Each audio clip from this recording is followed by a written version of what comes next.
স্কুলৰ পৰা হস্পিটাললৈকে সকলো প্ৰাইভেটৰ ওপৰতেই ভৰসা, কিন্তু জোৱাই আৰু উপাৰ্জন চৰকাৰী লাগিব।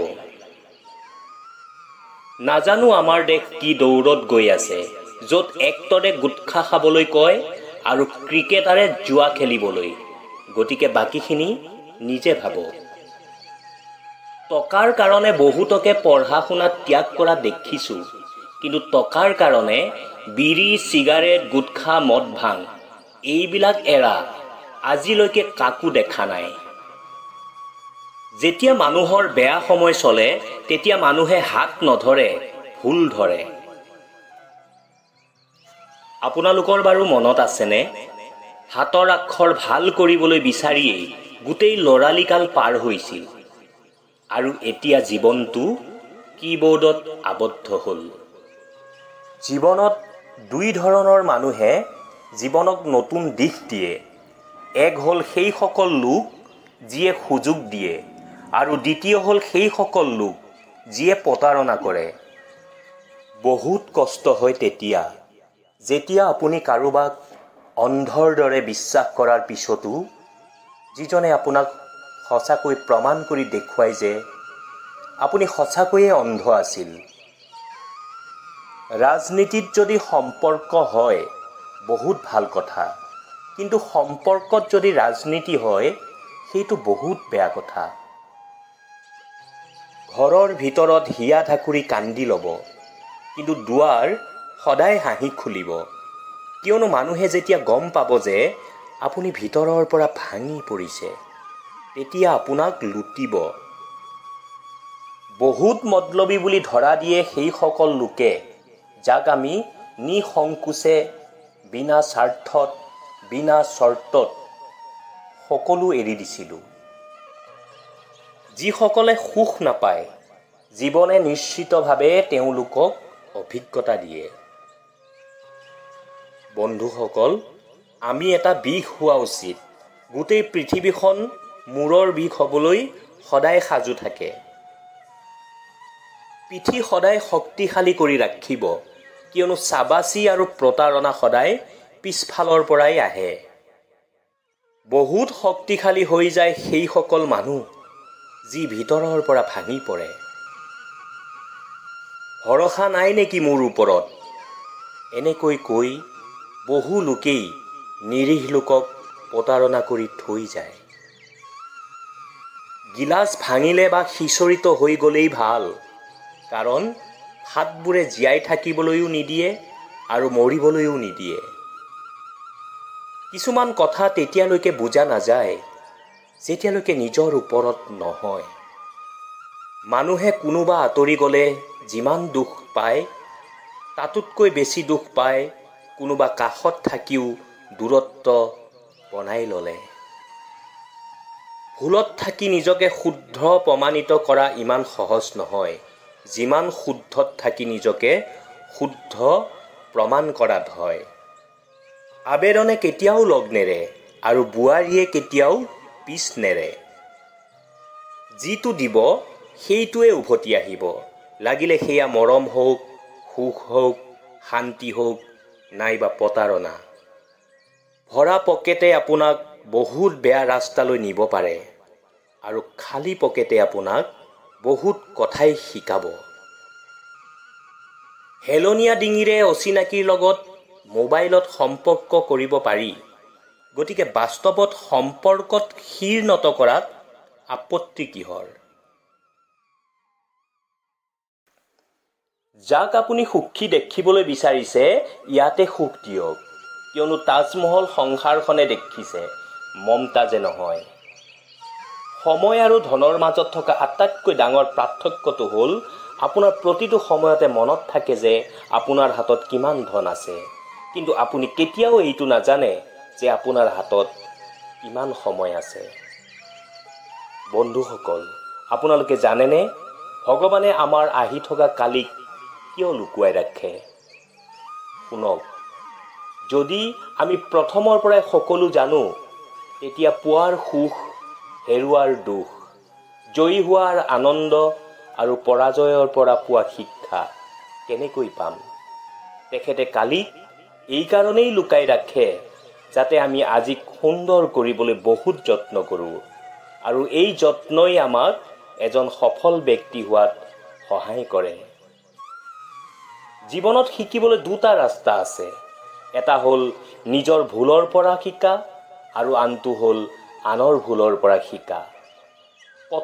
গতিকে কোনটোৰ পৰা শিকিব সেইটো আপোনাৰ নিজৰ ওপৰত কথা। এই কথাটো সকলোৰে জীৱনৰ কাৰণে এটা সত্য কথা। আপোনালোকে জানে প্ৰতিদিনে ৰাতিপুৱা যেতিয়া হৰিণাই সাৰ পায় তেতিয়া সিহঁতে ভাবে যদি আজি মই প্ৰাণ তাকি দৌৰিব নোৱাৰোঁ তেন্তে মৰিব লাগিব। আৰু সেই ৰাতিপুৱাই যেতিয়া বাঘে সাৰ পায় সিহঁতেও এইটো ভাবে যদি মই আজি সম্পূৰ্ণ শক্তি প্ৰয়োগ কৰি দৌৰিব নোৱাৰোঁ তেন্তে ভোকত মৰিব লাগিব। বন্ধুসকল, এই কথাটোৰ পৰা এইটো স্পষ্ট যে হৰিণেই হওক বা বাঘ দৌৰিব লাগিবই। আমাৰ জীৱনটো এখন কিতাপৰ দৰে আৰু ইয়াৰ পৃষ্ঠাবোৰ একে নহয়। যদি আপোনাৰ জীৱনত কোনোবা দিনা বেয়া পৃষ্ঠাও আহে সেই কিতাপখন কেতিয়াও বন্ধ নকৰিব। তাৰ পৰিৱৰ্তে সেইখন পঢ়ক, বুজক আৰু শিকিবলৈ যত্ন কৰক। পিছত দেখিব আগৰ পাঠসমূহ কঠিন হওক বা সহজ পঢ়িবলৈ ভাল লাগিবই। সুখে মানুহৰ অহংকাৰৰ পৰীক্ষা লয়, দুখে পৰীক্ষা লয় ধৈৰ্যৰ, আৰু দুয়োটা পৰীক্ষাত যিয়ে উত্তীৰ্ণ হ'ব পাৰে তেওঁ জীৱনটোৱেই সফল। মৃত্যুৰ পিছত এইকেইটাই সত্য। পত্নী ঘৰৰলৈকে, সমাজ শ্মশানলৈকে, পুত্ৰ অগ্নিদানলৈকে। কেৱল আপোনাৰ কৰ্মহে আপোনাৰ লগত যাব। কোনে কৈছে টকাই সকলো কিনিব পাৰি বুলি? দম আছে যদি ভাঙি যোৱা বিশ্বাসক কিনি দেখুৱাওক। দুনিয়াৰ কিছুমান মিছলীয়াৰ কেইটামান মিছা কথা। গাখীৰ বেপাৰীয়ে কয় গাখীৰত মই পানী মিলোৱা নাই। মিঠাইৱালাই কয় সকলো মিঠাই আজি বনোৱা। ছোৱালী চাব আহিলে মাকে কয় মোৰ ছোৱালীজনীৰ দৰে গাঁওখনত দ্বিতীয়জনী কোনো নাই। ল'ৰাৰ মাকে কয় মোৰ ল'ৰাই মদ নাখায় আৰু বেয়া অভ্যাসো নাই। বৌৱে দাদাক কয় তোমাতকৈ বহুত ভাল ল'ৰাই মোক চাবলৈ আহিছিল। স্বামীয়ে কয় মোৰ বিয়া কৰোৱা ইচ্ছাই নাছিল, ঘৰখনে জোৰ কৰাতহে কৰিলোঁ। ভিক্ষাৰীয়ে কয় 3 দিন একো খোৱা নাই বাবু, পইচা এটা দিয়কচোন। প্ৰেমিক আৰু প্ৰেমিকাই কয় তোমাৰ অবিহনে জীয়াই থাকিব নোৱাৰিম। আৰু বাছ কণ্ডাক্টৰে কয় ভিতৰলৈ যোৱা ঠাই আছে।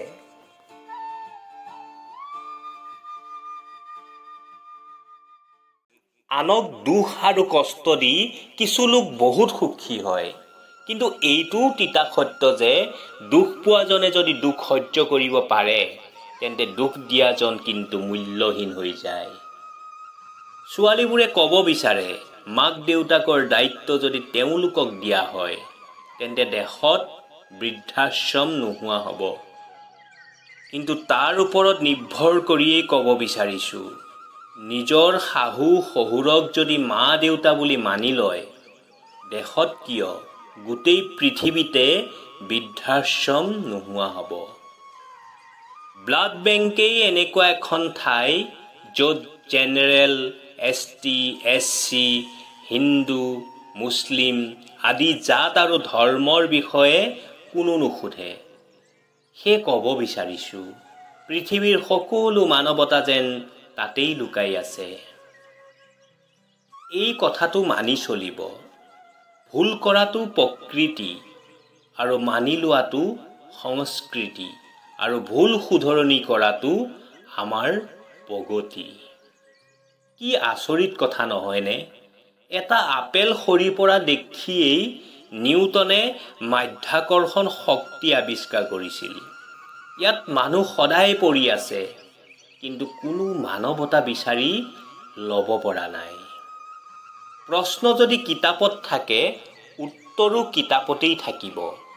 ঠিক তেনেকৈ সমস্যা যদি জীৱনত আছে, সমাধান জীৱনতে থাকিব।